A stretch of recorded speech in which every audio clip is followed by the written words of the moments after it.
আসসালামু আলাইকুম everyone, welcome to my channel. সবাই কেমন আছেন? আশা করি ভালো আছেন। আলহামদুলিল্লাহ আমি অনেক ভালো আছি।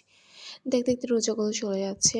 প্রথম রোজার দিন ভিডিও করেছিলাম, আর করা হয়নি। তো আজকে পঞ্চম দিন ভিডিও করছি। প্রথমে আমি ডিম চপগুলো ভেজে নিচ্ছি, আর ভাবি ওই দিক দিয়ে বেগুনের জন্য বেগুন কাটছে। তো আমি একটু ক্রিস্পি করে আম ভেজে নিচ্ছি। আর এখন বেগুনগুলোর মধ্যে লবণ দিয়ে তারপর বেগুনগুলো ভেজে নেব। তো আমার একটু ক্রিস্পি সব কিছু ভালো লাগে। বেগুনি, আলুর চপ আর ডিম চপ এগুলো একটু ক্রিস্পি করে ভাজে। আমরা সবাই একটু ক্রিস্পি খাই, কিন্তু আমার আব্বু ক্রিস্পিটা পছন্দ করে না, খেতে পারে না, দাঁতের প্রবলেম আছে। তার জন্য আব্বুর জন্য হালকা একটু ভেজে নিই। তো এখন ভাবি এখানে আবার ফলগুলা কেটে নিচ্ছে, আর আমি একটার পর একটা বেছে নিচ্ছি। এখন আলু চপগুলা ভেজে নিচ্ছি। এ আমাদের বাসায় আলু চপটা একটু বেশি বানাতে হয়, বিকজ আমার বড় ছেলে ও আলু চপ অনেক পছন্দ করে।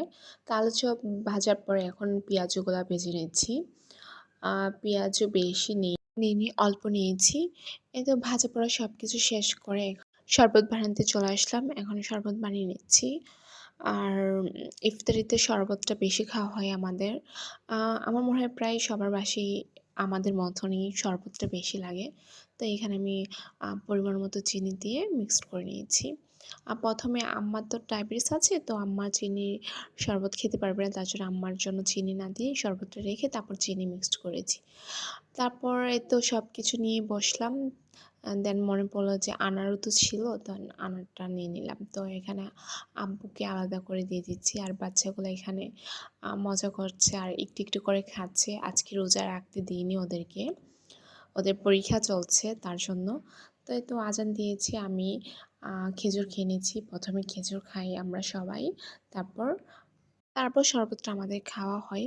এখানে বাচ্চাগুলা বেগুনি খাচ্ছে, আর আমরা সবাই টুকটাক করে খাচ্ছি। আমার এখনো খেজুর খাওয়া কমপ্লিট হয়নি। খেজুরটা খেয়ে আমি শরবতটা খাবো। শরবতটা খাওয়ার পর এত শান্তি লাগে বলার বাইরে। তো এখন মুড়ি ভর্তা বানাবো, তার জন্য সব কিছু ভেঙে নিচ্ছি। আজকে শসা খুব কম ছিল, তার জন্য শসা কুচিটা দেওয়া হয়নি। তো আমি সব কিছু এখানে মেখে অল্প করে মুড়ি দিয়ে আমি ভালো করে মেখে নিয়েছি। তো এই মুড়ি মাখাটা অনেক মজা লাগে। তো সবাই অল্প অল্প করে খাচ্ছি। মজা লাগছে আলহামদুলিল্লাহ। সবাই একসাথে বসে এভাবে খেতে অনেক মজা লাগে, অনেক ভালো লাগে। তো আমি শসা দিয়ে খাচ্ছি। ইফতারের পরে তো ১ কাপ চা লাগবেই। চা ছাড়া তো আর দিন কমপ্লিট হয়নি। তো আমি চা খেয়ে নিয়েছি। Thanks for watching.